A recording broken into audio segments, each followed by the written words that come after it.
Eh bien le bonjour, aujourd'hui on se retrouve dans une toute nouvelle vidéo. Et qu'est-ce qu'on va faire aujourd'hui? On va élucider le mystère autour des labels de musique. Parce que vous avez d'office déjà entendu un pote, genre dans un groupe de rock ou alors un DJ, un chanteur ou quelque chose comme ça vous dire: ouais, j'attends de trouver un label pour distribuer ma musique parce que tout seul j'y arriverai pas. Et du coup à chaque fois vous vous dites: ouais, mais un label je vois plus ou moins c'est quoi, mais c'est quoi exactement un label? Qu'est-ce que ça va lui apporter de signer dans un label? Pourquoi il le fait pas tout seul, etc. Et aujourd'hui c'est ça qu'on va élucider. Et du coup on se retrouve tout de suite pour cette explication.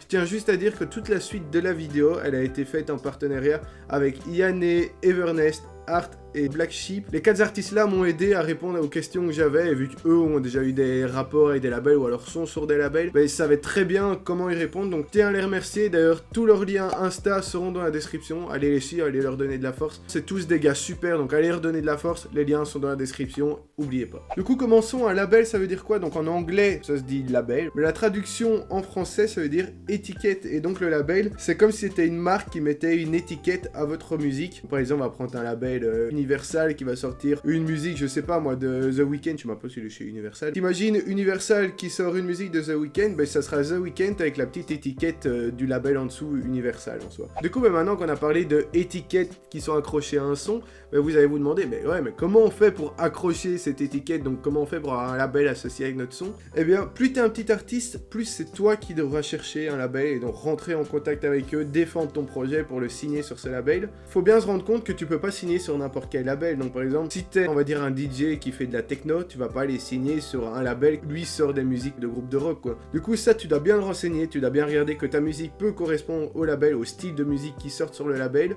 De là tu rentres en contact avec, vous allez avoir des échanges, finir par signer un contrat, etc.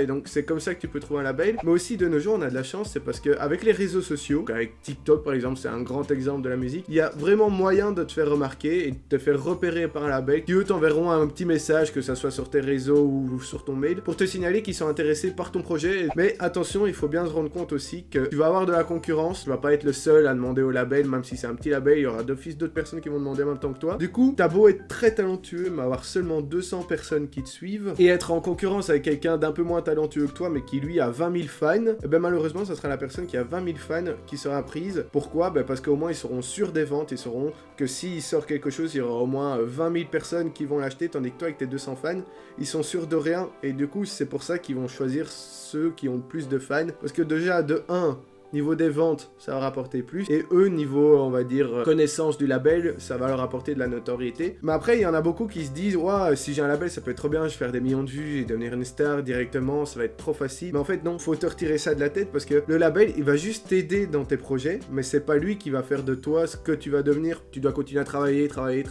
Et le label va t'aider à partager ta musique, partager dans la presse, à parler de toi, etc.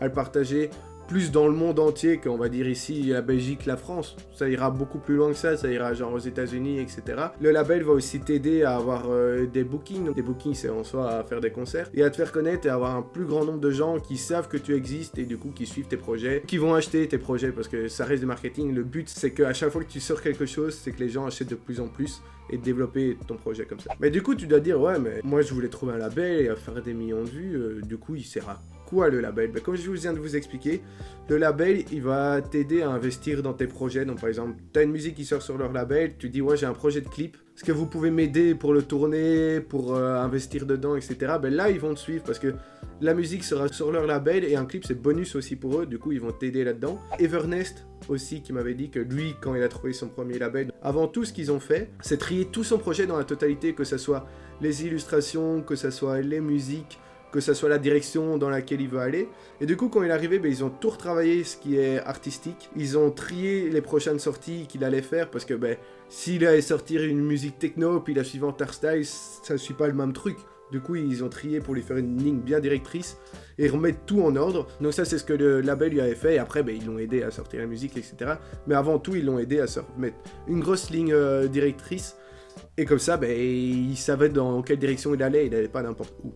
Tandis que Art, lui, il nous a dit que le label, ça l'aide à toucher un plus large public, donc aller plus loin dans le monde, à toucher plus de gens dans le monde. Et en même temps, avec le label, il a une petite équipe derrière lui, donc que ça soit peut-être design ou alors pub, presse, etc.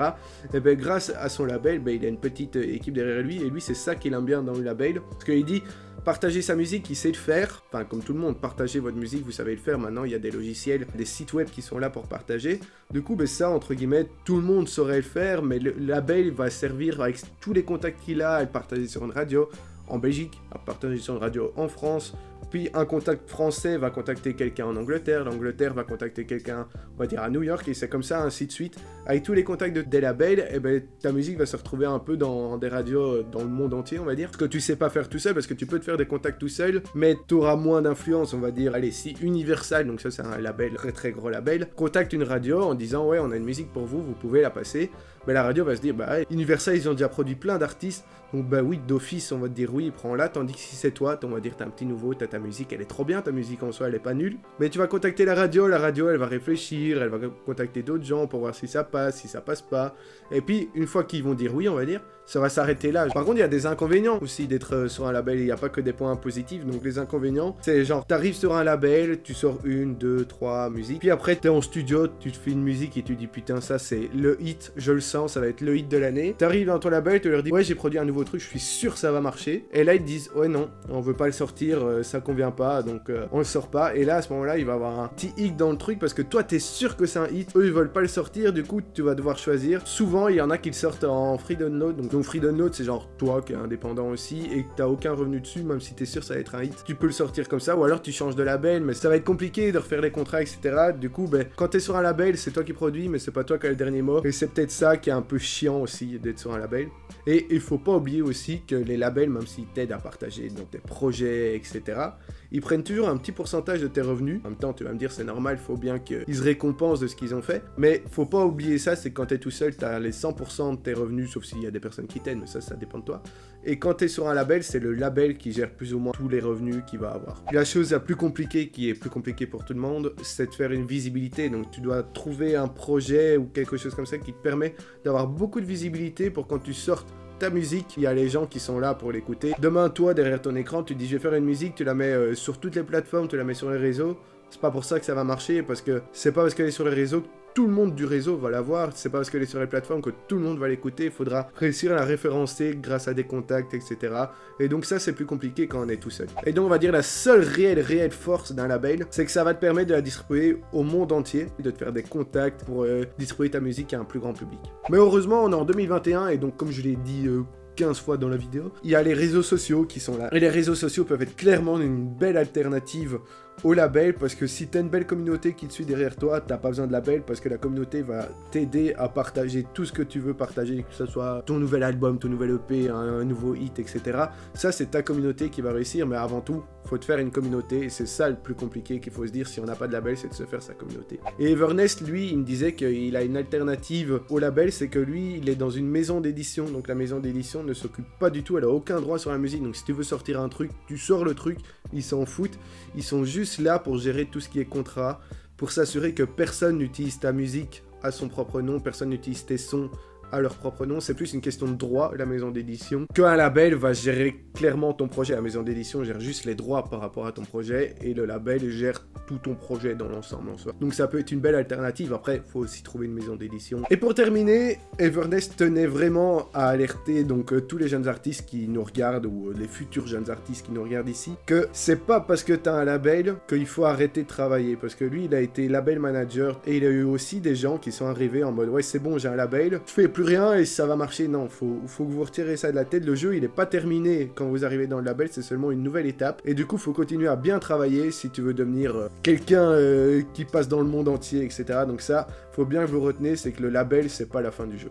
Et bien voilà, ma vidéo touche à sa fin. J'espère que vous avez bien aimé, que je vous ai bien expliqué c'était quoi un label, parce que je suis sûr que c'était flou pour beaucoup d'entre vous, parce que même pour moi, au départ, avant des recherches et tout pour cette vidéo, c'était un peu flou. Du coup, j'espère que je vous ai tous aidés, et on va dire, vous allez dormir un peu moins con ce soir. Et en attendant, n'oubliez pas de liker la vidéo et de vous abonner. Pour le moment, il y a beaucoup de gens qui me suivent, il y a une petite communauté qui se crée autour de moi, donc si vous voulez faire partie de l'aventure, ben suivez-moi et voilà quoi. Et du coup, ben maintenant, je vous dis bisous les copains.